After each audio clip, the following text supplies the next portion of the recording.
नमस्कार साथियों, आपका बहुत बहुत स्वागत है आपके अपने करंट हेवन के यूट्यूब चैनल पर। आशा करते हैं बेहतरीन होंगे साथी। और ये सेशन डेली 9 बजे होता है, जैसा कि आप सभी को पता है।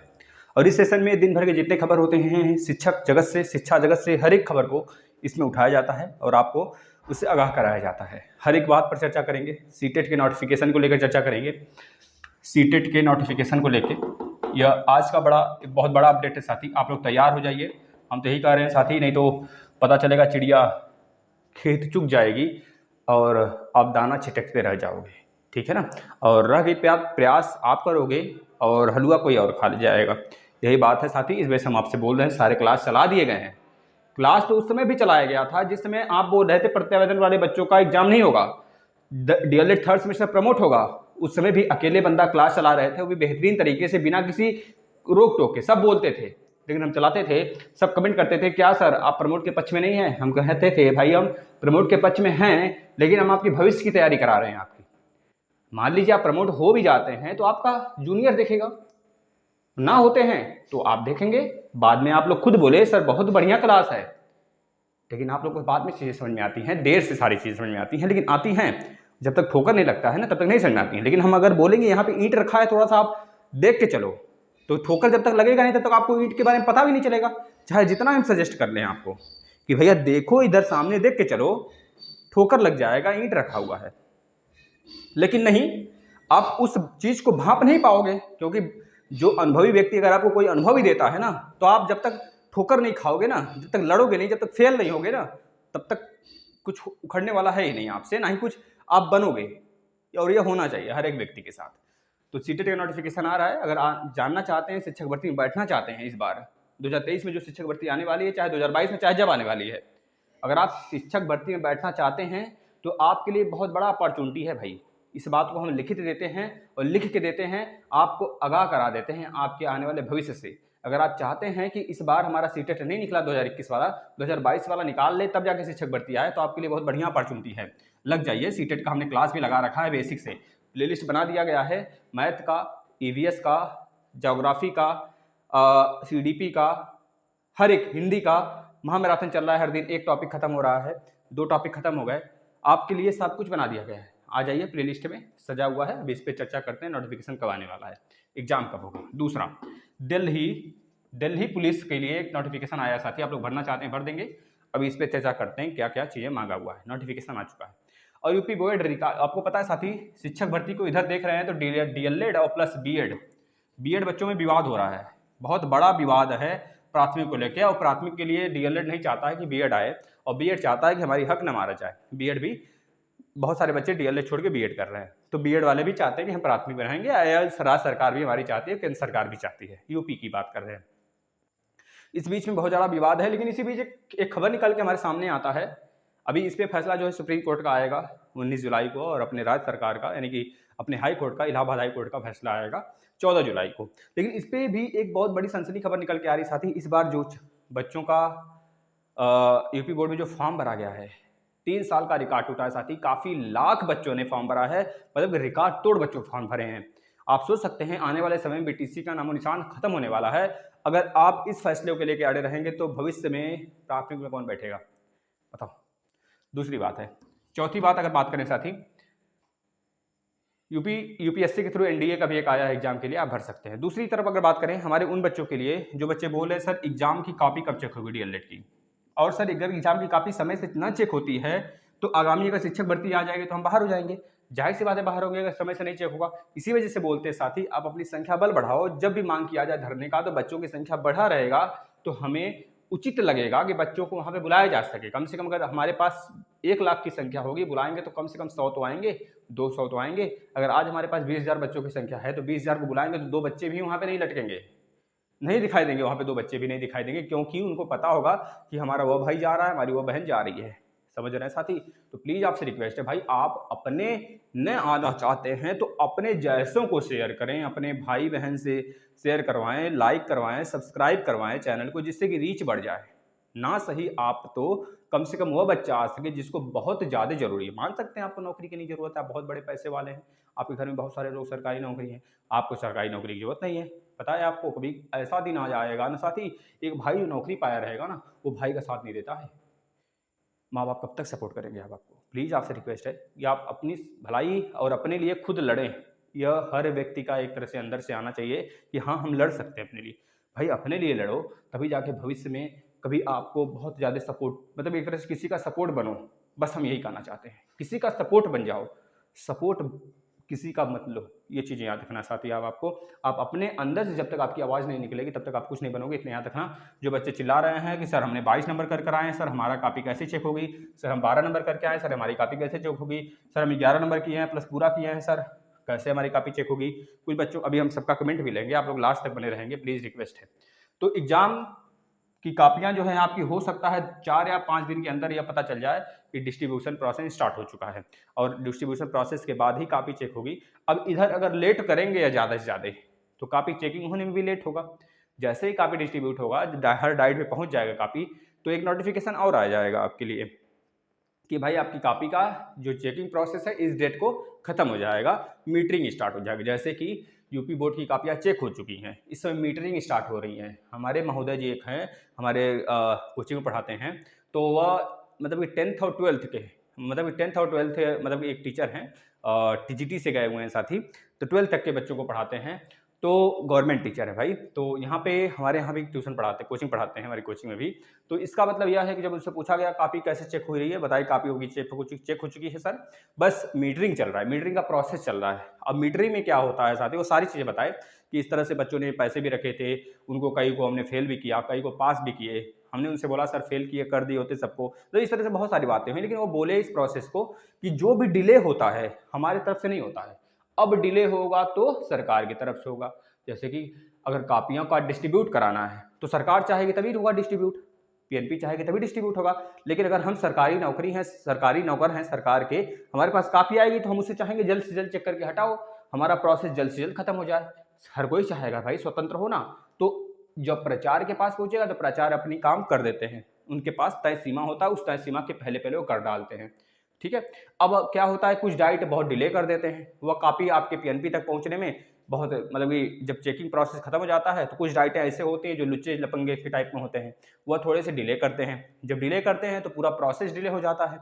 उधर सारी चीज़ें हो गई हैं, सारी चीज़ें बारात निकल चुकी है, जब दूल्हा ही नहीं रहेगा गाड़ी में, चला जाएगा मुंह धोने, पेशाब करने, कुल्ला करने, कुछ भी लैट्रिन फैटरिंग करने, तो बताओ डिले तो होगा प्रोसेस, बिल्कुल डिले होगा साथी। क्योंकि जो चीज़ें वहाँ पे होनी चाहिए, जिसकी उपलब्धता होनी चाहिए वही नहीं उपलब्ध है, तो सारी चीज़ें डिले होंगी। तो इस वजह से सारी चीज़ें डिले हो जाती हैं आगे। अब थोड़ा सा डाइट कुछ डिले कर देते हैं, जैसे मेरठ डाइट है बहुत ज़्यादा डिले करता है, हमेशा डिले कर देता है। मेरठ हो गया, किसी का पर्सनल नाम नहीं लेना चाहिए, लेकिन होता है ऐसा, तो हम लेने में क्या जाता है, कुछ नहीं है।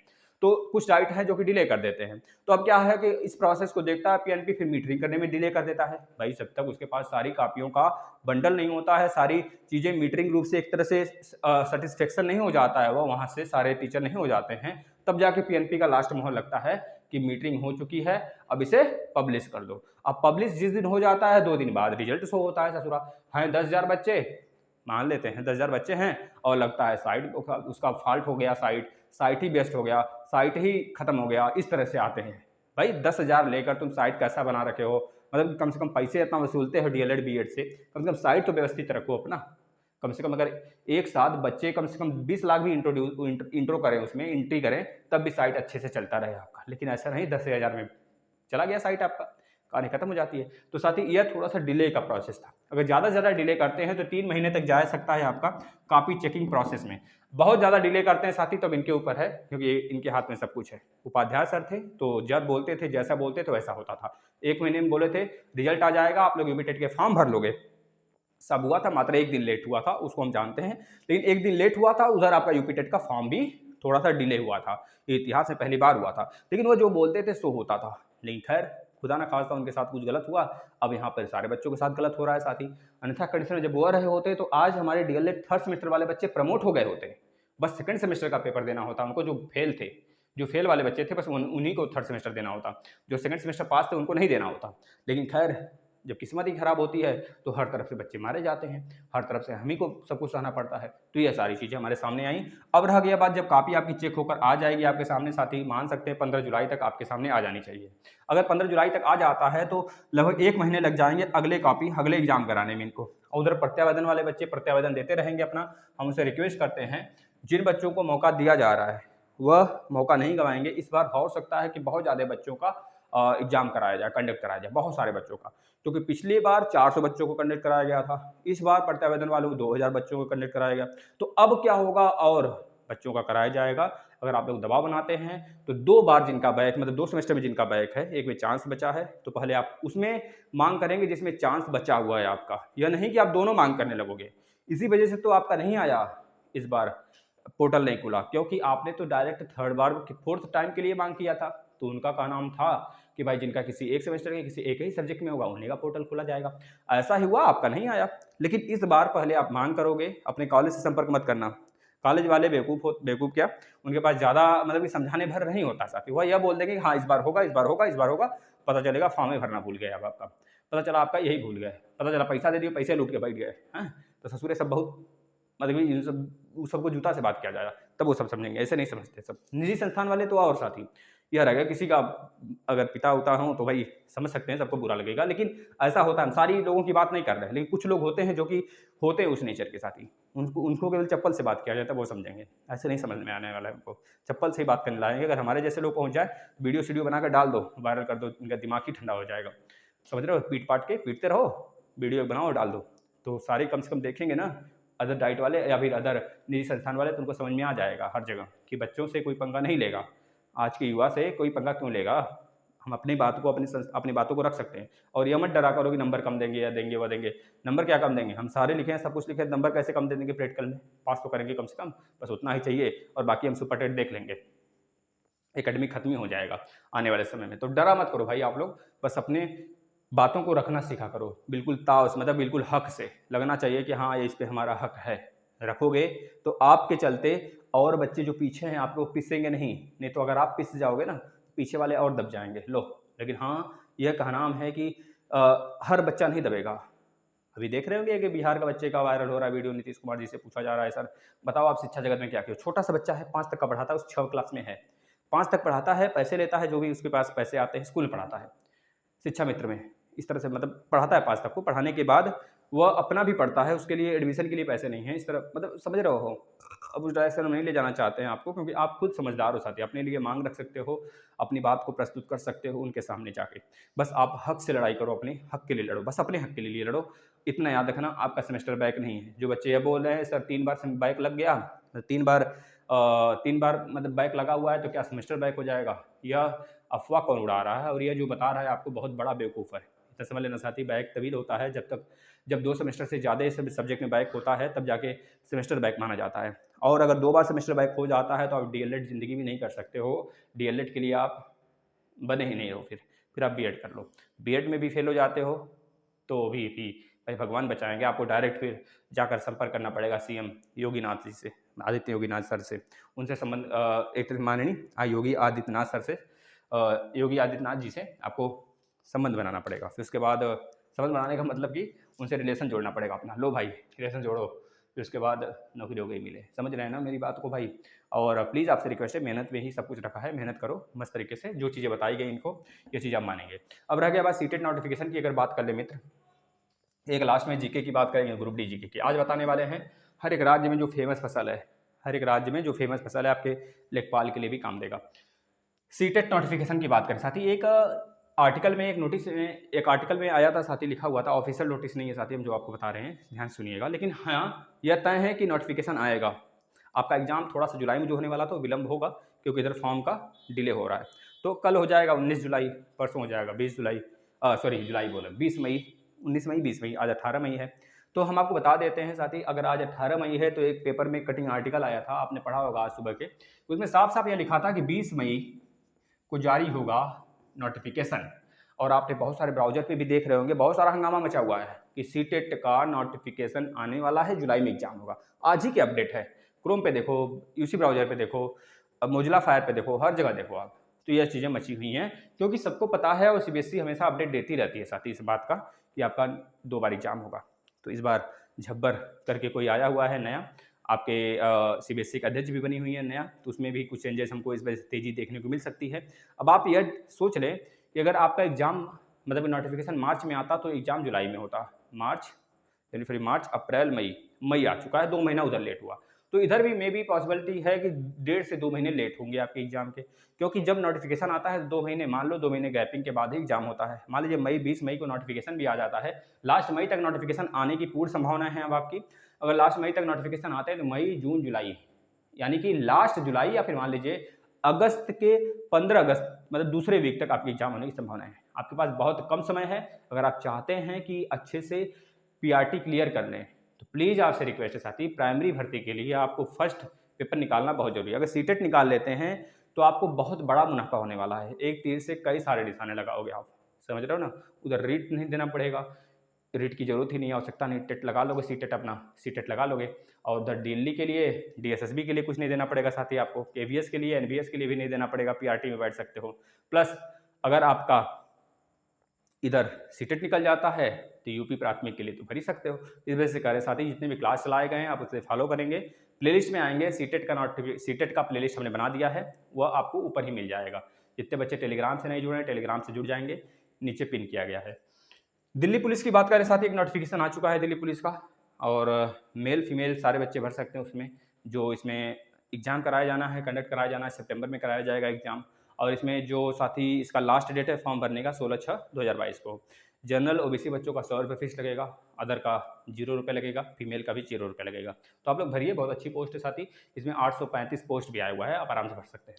दिल्ली डीएलएड और बीएड की बात करें साथी, इस पे तलवार मतलब एक तरह से लटका, मतलब एक तरह से विवाद बहुत बेजोड़ तरीके से चल रहा है। जो चीज़ें निश्चित आने वाली हमारे सामने वो सबको पता है, आपको भी पता है क्या होने वाला है, हमको भी पता है क्या होने वाला है, सारी दुनिया को, सारे अभ्यर्थी को पता है। इसमें ना ही डीएलएड जीतेगा, ना ही बीएड जीतेगा, ना ही बीएड हारेगा, ना ही डीएलएड हारेगा। हारना है तो सिर्फ एक अभ्यर्थी को हारना है, जीतेगा तो एक सरकार जीतेगी, अपने मंसूबे पर जीत जाएगी। पता है शिक्षक भर्ती इसी वजह से तो लेट हो रहा है, क्योंकि ये दोनों लोग विवादित हैं, ठीक है ना। अभी तो 16 तारीख को फाइनल होने वाला था, अब 16 को फाइनल क्यों नहीं हुआ भाई, क्यों टाल दिए आप। जब फाइनल कर लिए थे 16 के फाइनल कर देते, कहानी खत्म करते। जब भर्ती निकालते तब निकालते, अगर इस समय फाइनल कर देते ना तो बच्चे सारे के सारे बच्चे, इस बच्चे का डायरेक्शन एक तरफ हो जाता है, मुड़ जाते बच्चों का मुख, बस शिक्षक भर्ती निकालो, कुछ मत करो। तो इस वजह से ये बहुत चालाक है साथी, साथी हैं तभी जाके नेता कर रहे हैं। आप आज हमारे पूरे यूपी पे राज कर रहे हैं साथी, समझ रहे हो ना। तो इस वजह से याद रखना साथी, इनका कहना है कि भाई जो हाई कोर्ट का है वर्डिक्ट जो आने वाला है यह आएगा 14 जुलाई को, और जो सुप्रीम कोर्ट का आने वाला है वो 19 जुलाई को। जो सुप्रीम कोर्ट का आएगा वो सारे सर्वमान्य होगा, सारे राज्यों को मानना पड़ेगा। और रीट के लिए भी एक तरह से हो सकता है रीट पे भी तलवार लटक जाए साथी, क्योंकि पहले तो बोला जा रहा था रीट के लिए आप मतलब बीएड वाले भर ही दे सकते, अब रीट के लिए एक तरह से अलग से विचार प्रस्तुत किया जा रहा है, बीएड वाले चढ़ बैठे हैं। तो इस तरह से साथी एक बात और बता दें हम आपको, क्योंकि बीएड बहुत ही ज़्यादा इस समय साथी एक तरह से बहुत ज़्यादा ट्रेंड है बीएड का, इतना कह लो, ये कह लो। अब यह बात नहीं कि डीएलएड नहीं करना चाहते बच्चे, डीएलएड भी करना चाहते हैं, लेकिन बीएड इस वजह से करना चाहते हैं, इनको बहुत सारे ऑप्शन मिलते हैं उसमें। और यह बात भी है, बीएड में इस बार रिकॉर्ड तोड़ एडमिशन भी हुआ है, आप समझ सकते हैं क्या हालात होने वाले हैं डीएलएड का। अब ऐसा थोड़ा है बीएड कर रहे हो साथ में डीएलएड भी कर लोगे। डीएलएड 2022 के बैच के लिए प्रस्ताव भेजा गया है, और प्रस्ताव ही रह जाएगा। अब आगे जो भी सूचना आएगा आप लोग समझ सकते हो। अब दूसरी तरफ बात करें साथी, यह एग्जाम कब होगा आपका डीएलएड 4th सेमेस्टर का हमने बता दिया, और डीएलएड 2nd सेमेस्टर का तो हमने बता दिया। लास्ट अगस्त तक पॉसिबिलिटी है, या फिर सितंबर भी जा सकता है, लेकिन अगर आप लोग थोड़ा सा प्रयास करते रहें तो ये सारी चीज़ें संभव हो सकती हैं जल्द से जल्द। यह रहा, अगर जो बच्चे प्रत्यावेदन वाले हैं हम यह कहेंगे भैया आप लोग प्रत्यावेदन दीजिए, बिल्कुल मोटिवेट मत होइए। लोगों का काम है कहना, और लोग कहते रहेंगे, हमें अपना काम करना है, और आपको अपना काम करना है, आप अपने लिए लड़ोगे, बात खत्म। अगर कोई कहता है कि नहीं आएगा आपका एडमिट कार्ड, डीएलएड खत्म हो गया, आपका सेमेस्टर बैक हो गया, 3 बार बैक लगने का मतलब है, तो उनसे बोल देना भाई नमस्ते, हमारे रास्ते से हटो, हमें अपना काम करने दो, लगने दो। 1000 रुपये का जुआ ही खेल जाएंगे, जाकर लखनऊ में जाएंगे, 1000 रुपये लगेगा आना जाना, जुआ खेल जाएंगे, बात खत्म। आप भैया प्रयास हमको करने दो, आप साइड में रहो। अगर प्रयास ही ना करें तो ऐसे ही भुगतोगे। बहुत सारे बच्चे बोल रहे थे कि सर नहीं आएगा, हमारे कॉलेज वाले बोल रहे नोटिफिकेशन मतलब प्रत्यावेदन ही नहीं दिए थे। बहुतों को तो पता नहीं था प्रत्यावेदन क्या होता है। एप्लीकेशन होता है भैया एक, जिसमें रिक्वेस्ट करते हो आप कि हमारा 4थी बार एग्जाम कराया जाए महोदय जी, तो रिक्वेस्ट पत्र को स्वीकार करते हैं, जिसका मन करता है उसका एग्जाम कराते हैं। पिछली बार 400 का कराए थे, इस बार 2000 का कराए। अगर आपकी भीड़ बढ़ गई तो इस बार एक और मुद्दा उनके सामने दिखेगा, 2 सेमेस्टर बैक वालों का, पहले फ्रेश जिसमें बचा हुआ उसमें सेमेस्टर का एग्जाम करा लें, फिर 4थी बार एग्जाम कराएंगे। एक तो वो अलग मुद्दा है, उनके लिए अलग से सोचा जाएगा। अगर वो उस पर विचार नहीं करेंगे तो बच्चे सारे के सारे कोर्ट जाएंगे, बात खत्म, क्योंकि उनका ईयरली बैक या सेमेस्टर बैक नहीं होने वाला है, ऐसा कहीं लिखा नहीं है। और मान सकते हैं यह भी नहीं लिखा है कि आपका एग्जाम कराया जाएगा, लेकिन यह भी तो नहीं लिखा है कि आप सेमेस्टर बैक हो जाओगे, है ना, यह बात भी नहीं लिखा है। तो वो जाएंगे, अपनी बात करेंगे, वो मानी भी जाएगी उनकी बात। अगर वो हाई कोर्ट पहुँच गए तो उनकी बात जरूर सुनी जाएगी। यह जानती है पीएनपी भी और ये जानती है एससीईआरटी भी। अगर वो हाई कोर्ट पहुँचे तो उनकी बात 100% श्योर मानी जाएगी, लेकिन थोड़ा डिले हो सकता है प्रोसेस, क्योंकि बहुत सारी चीज़ें पेंडिंग में पड़ी हैं अभी उधर। तो इस वजह से आप लोग जाएंगे एससीईआरटी पे, अपनी बात मानेंगे, वहाँ पर रखेंगे, तब सारी बातें मानी जाएंगी। संख्या बल दिखाना है अब आपको। और जो बच्चे चौथी बार के लिए केवल जा रहे हैं, केवल एक सेमेस्टर में इनका 3 बार बैक है, तो उनका तो जरूर बातें सुनी जाएंगी। इस बार 2000 बच्चों का कराया गया, तो इस बार हो सकता है पॉसिबिलिटी बन जाए ज़्यादा बच्चों को कराने का साथी। ठीक है, हम अपने कमेंट ले लेते हैं फटाफट। और आपके जो प्यार हैं, इतने दुलार हैं, इस तरह बना रहे। बस आपसे यही एक रिक्वेस्ट है साथी, आज से बस एक मांग है हमारी कि जो इस पसीने को बहाते हैं ना, इस पसीने का सिर्फ एक हमको उपहार दे दिया करिए साथी। अपने घर में, गांव में, बच्चों में, मतलब जितने भी पढ़ने वाले हों, ना पढ़ने वाले हों, मोबाइल चलाते हैं ना, सिर्फ सब्सक्राइब करा दीजिए उससे, कि जिससे कि इस प्लेटफॉर्म का रीच बढ़ जाए। आगामी सीटेट और यूपी टेट का, सुपर टेट का जो हमने क्लास सजा के रखा है, वो इस तरफ पड़ा ना रहे।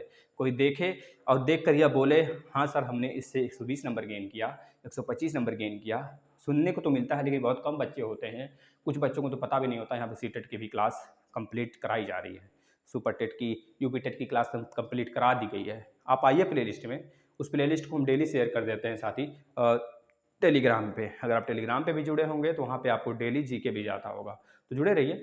हम बात कर लेते हैं थोड़ा ग्रुप डी जीके के लिए। एक टॉपिक होता है जो बहुत बार सारे एग्जाम्स के लिए पूछा जाता है, डेली हम डिस्कस करते हैं एक जीके, प्लस उसके बाद आपके कमेंट लेते हैं। ठीक है, अच्छे अच्छे कमेंट हैं, आप लोग अंत तक बने रहेंगे, कोई भागेगा नहीं भाई। भारत में धान का सबसे बड़ा उत्पादक राज्य कौन है? वेस्ट बंगाल है। ठीक है भाई। भारत में गेहूं का सबसे बड़ा उत्पादक यूपी है, आपको पता होना चाहिए। भारत में गन्ने का सबसे बड़ा उत्पादक साथी यह भी यूपी ही है। और भारत में मूंगफली का सबसे बड़ा उत्पादक गुजरात है। लेकिन अगर आपसे बोला जाए भारत में सोयाबीन का सबसे बड़ा उत्पादक साथी, तो मध्य प्रदेश है। मध्य प्रदेश को सोया प्रदेश भी बोला जाता है इसी वजह से। पूरे भारत में चाय का सबसे बड़ा उत्पादक राज्य साथी तो असम राज्य है, याद रखेंगे। लेकिन कॉफ़ी का सबसे बड़ा उत्पादक साथी कर्नाटक है। लेकिन पूछा जाए सबसे बड़ा जूट का उत्पादक राज्य कौन सा है, तो बताएंगे वेस्ट बंगाल है। अगर सबसे बड़ा तंबाकू उत्पादक राज्य पूछा जाए तो आंध्र प्रदेश है साथी। टोबैको प्रोडक्शन में आंध्र प्रदेश सबसे आगे है, याद रखेंगे। केला उत्पादन में सबसे आगे कौन सा राज्य है? तमिलनाडु राज्य है, याद रखेंगे साथी। इसके बाद केसर के उत्पादन में वही हमारा जम्मू कश्मीर, जो बिल्कुल भी सौंदर्य से भरा हुआ है। इसके बाद प्याज का सबसे बड़ा उत्पादक वही हमारा महाराष्ट्र, जो कि एक तरह से कहा जाता है हमारा औद्योगिक गलियारा, यानी कि औद्योगिक राजधानी है। अगर बात करें काली मिर्च के उत्पादन में साथी सबसे ज़्यादा कौन सा राज्य आगे है? काली मिर्च, लौंग में साथी तो बता देंगे, काजू में जैसे तो केरल है, मसाला में भी केरल आ जाता है। कपास में तो गुजरात है साथी, और कॉफ़ी में कर्नाटक है। यह बात हमने बताई आपको, इसको नोट कर लेना। यहाँ से प्रश्न बहुत ज़्यादा बनते हैं, यहाँ से प्रश्न बहुत। अगर आपसे पूछा जाए सब्जी उत्पादन में, पूरे सब्जी उत्पादन में, तो बताएंगे पहले हमारा यूपी था, लेकिन बाद में आंध्र प्रदेश हो गया था, फिर से यूपी हो गया। इस बात को याद रखेंगे। फल उत्पादन में भी पहले हमारा यूपी था, लेकिन बाद में वेस्ट बंगाल हुआ था, लेकिन फिर अब यूपी हो गया। तो फल उत्पादन में भी यूपी है और सब्जी उत्पादन में भी यूपी है, लेकिन मछली उत्पादन में तमिलनाडु है, याद रखना साथी। ये सबसे आगे की बात होता है। ये सारी चीज़ें लिखते चला करिए, जो बच्चे लास्ट तक बने रहते हैं उनको बहुत ज़्यादा फायदा हुआ करता है। या जो रोज जीके डिस्कस करते हैं ना, वो आपके UP TET, C TET, group D, Delhi police, जहाँ पे बैठना चाहते हैं आप, किसी भी एग्जाम में साथी, बड़े से बड़े एग्जाम में, जो आप बच्चे पीएचडी वगैरह के लिए तैयारी करते हैं, वहाँ से भी अगर ज्योग्राफी आती है, जीके वगैरह आता है, तो वहाँ भी बहुत ज़्यादा फायदा करेगा। चलिए आपके कमेंट ले लेते हैं। संध्या पहल जी का कहना है, सर जिनका एक सेमेस्टर में चांस है और एक में नहीं तो वो भी कल एससीईआरटी जाएंगे। बिल्कुल जाइए आप लोग, क्यों नहीं जाएंगे आप लोग के लिए इस बार, क्योंकि ये चीज़ें संज्ञान में नहीं थी उनके अभी डायरेक्टर सर के, तो ये चीज़ संज्ञान में आएंगे, इस पर जरूर कुछ ना कुछ कार्रवाई किया जाएगा। तो आप लोग जाइए, पहले उनके संज्ञान में ये चीज़ें रखिए। हाँ देखिए, इस पर बहुत ज़्यादा बच्चों का कमेंट है कि सर बिल्कुल यही चीज़ें हमारे लिए भी हैं, सेम यही चीज़ इनके लिए भी है, मेरा भी है, विवेक जी हैं, ऋचा जी हैं, कुमारी सुनीता जी हैं, और बहुत सारे बच्चे, संध्या जी हैं। तो इनका एक ही मतलब कि बहुत सारे ऐसे बच्चे हैं जो उनके कमेंट किए हुए हैं, लाइक किए हुए हैं कि मेरा भी सेम कंडीशन है। तो प्लीज़ आपसे रिक्वेस्ट है, आप सभी लोग डिस्कशन कर रहे हैं तो कल चले जाओ। हम तो ये कहेंगे जब जाओ तो साथ में जाओ, जिससे कि भारी संख्या वहाँ पे जुटे। 10 से लेकर 2 बजने के बीच में ही जाना। ज़्यादातर अपना जो दिन है वो रख लेना, सोमवार, मंगलवार, बुधवार, यही 3 दिन ज़्यादा जाने का प्रयास करना। अब बाकी 3 दिन भी जाते हो तो कोई दिक्कत नहीं है, काम होगा। ठीक है, ज़्यादा एक्टिवनेस से काम नहीं होगा, लेकिन काम होगा।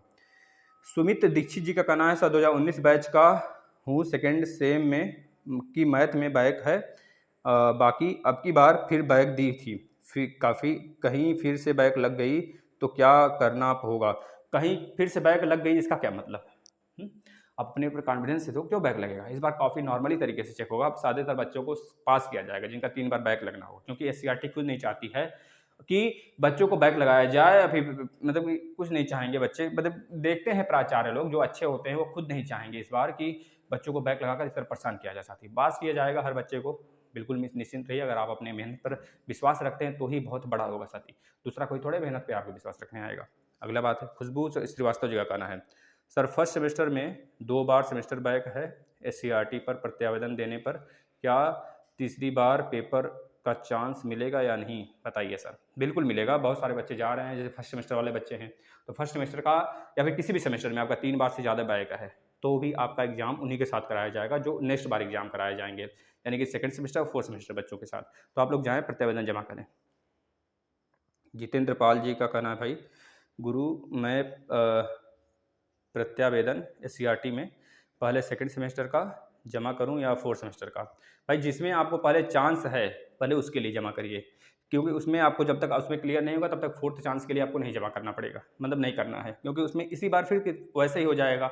बहुत सारे बच्चे जमा किए थे फोर्थ चांस के लिए, उनका आया ही नहीं क्योंकि उनका किसी और सेमेस्टर में बैक था, और कॉलेज में वो फॉर्म कॉलेज वाले उनको पल जला रहे थे पैसे लेकर कि भाई आओ आपका हम नोटिफिकेशन के थ्रू आपका पोर्टल खुलवा देंगे, लेकिन ऐसी बात नहीं थी। साथ ही आप सभी लोग से विनती है भाई कि आप लोग पहले उसमें जिनका 2 सेमेस्टर में है जिसमें चांस बचा हुआ है पहले उसके लिए प्रत्यावेदन जमा करेंगे आप, तब जाके आप फोर्थ चांस के लिए डिमांड करेंगे, ठीक है ना। अभी फोर्थ चांस नहीं, पहले आपका प्रत्यावेदन वाला हो जाए, जिसमें चांस बचा हुआ हो जाएगा, फिर उसके बाद आप दोगे। जिनका एक सेमेस्टर में बैक हो तो केवल चौथी बार के लिए मांग करेंगे। रुचि चंचल जी का कहना है सेम से, देखिए इस पे भी बहुत सारे बच्चों का कमेंट है, जैसे उस पे भी बहुत सारे बच्चों का कमेंट था, तो इनके नीचे भी जितेंद्र पाल के कमेंट के नीचे भी बहुत सारे बच्चों का कंडीशन कमेंट है कि सेम कंडीशन। तो आप लोग अपने सामने दिख रहा है कि आप लोग का ऐसा सिचुएशन है, तो आप लोग जाएंगे भाई, तभी जाके आप लोग की बात मानी जाएगी। खुशबू श्रीवास्तव जी, हमने आपकी बात ले ली भाई। राजन कुमार नमस्ते सर, सीटेट का एग्जाम कब होगा? सीटेट के लिए हमने बता दिया कब होगा, सीटेट का क्लास, सीटेट के क्लास के लिए भी हमने सारी चीज़ें बता दी हैं। सीटेट आप प्लेलिस्ट में आइए, सीटेट के सारे क्लास मिल जाएंगे, यूपी टेट सीटेट दोनों प्लेलिस्ट में। हाँ भाई यूपी टेट का भी मिल जाएगा अब आपको, ठीक है ना। ललिता सेठ जी का कहना है चरण वंदना गुरुदेव, आज की क्लास नहीं ले पाऊंगी। नहीं ले पाते हो तो आप दूसरे दिन ले लिया करो, जिससे कि क्लास छूटे ना, 1-2 दिन साथ में ले लिया करिए, कोई दिक्कत नहीं है। सुमित दीक्षित जी सेकंड सेमेस्टर मैथ, हाँ भाई जितेंद्र पाल जी हमने आपकी बात कही, सुन ली है आपकी बात, हमने रखी है। आप लोग प्रत्यावेदन जमा करें। पूजा चौहान जी, सर अगर 3 सेमेस्टर में एक सब्जेक्ट में बैक हो तो फोर्थ सेमेस्टर का एग्ज़ाम दे सकते हैं कि नहीं? 3 सेमेस्टर में थर्ड सेमेस्टर में एक सब्जेक्ट में बैक हो तो फोर्थ सेमेस्टर का एग्जाम दे सकते हो? बिल्कुल दे सकते हैं फोर्थ सेमेस्टर का एग्जाम। अगर एक पहले सेमेस्टर में बैक है तो फोर्थ सेमेस्टर का क्यों नहीं एग्जाम दे सकते हो? दे सकते हो, लेकिन फर्स्ट सेमेस्टर में जो बैक है उसमें 3 बार नहीं होना चाहिए, उसमें चांस आपका बचा होना चाहिए, तब जाके दे सकते हो फोर्थ सेमेस्टर का पूरा पेपर। रानू दुबे जी का कहना है सर थर्ड सेमेस्टर साइंस में मेरा सब्जेक्ट में 3 सही है, बाकी देखिए 3 सही है उनका ऑब्जेक्टिव में, और बाकी इन्होंने अटेम्प्ट किया है, तो इस बार कोई धांधली ना हुआ ना कुछ हुआ, पेपर वायरल मतलब इस तरह कुछ नहीं हुआ, तो काफ़ी बहुत नॉर्मल तरीके से चेक की जाएगी, अच्छे से चेक की जाएगी, आप पास हो जाओगे। साइंस वगैरह में तो मैं टेंशन लिया करो, 3 या 4 सही कर दिए ऑब्जेक्शन में तो उधर पूरा क्वेश्चन अटेम्प्ट करके आओ, 1-1 2 नंबर दे दिया जाएगा, पास हो जाओगे, बस इतना कहना।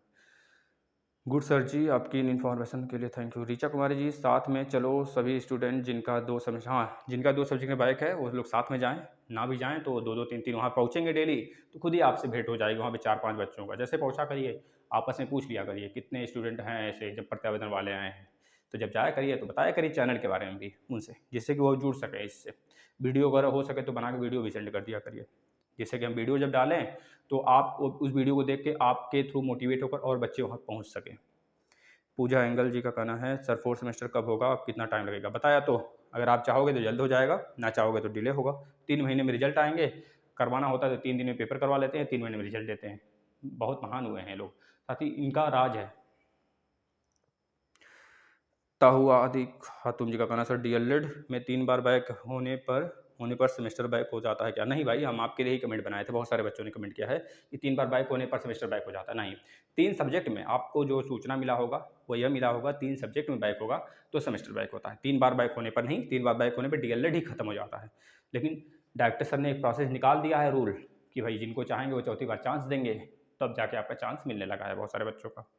रश्मि मधेसिया जी का कहना है सर मेरा सेकंड सेमेस्टर में 13 नंबर सही है और मैं सारे क्वेश्चन की अटेम्प्ट की हूँ, तो आप पास होने की संभावना पूरी है आपकी, निश्चिंत रहो।